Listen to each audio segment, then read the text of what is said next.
ঈদে শ্বশুর বাড়িতে বেড়াতে গিয়েছিলাম। তো হঠাৎ করে ঈদে সারপ্রাইজ গিফট পেলাম। আমার ননদ আমাদের সঙ্গে দেখা করতে এসেছিল।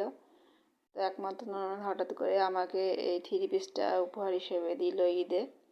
তো থ্রি পিসটা কেমন হয়েছে কমেন্ট করে জানাবেন। আর আপনাদেরও কার কার এমন ভালো ননদ আছে যে আপনাদেরকে হঠাৎ উপহার দিয়ে সারপ্রাইজ হিসেবে গিফট করে।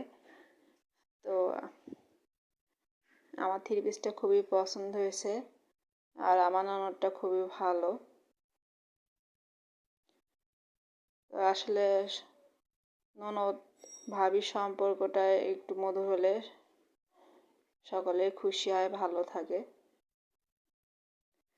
তো আমার ভিডিও দেখার জন্য আপনাদের সবাইকে ধন্যবাদ।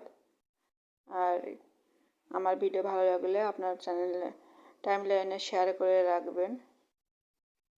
তো দেখতে থাকুন আমার থ্রি পিসটা কেমন হয়েছে। ভালো থাকবেন সবাই, ধন্যবাদ।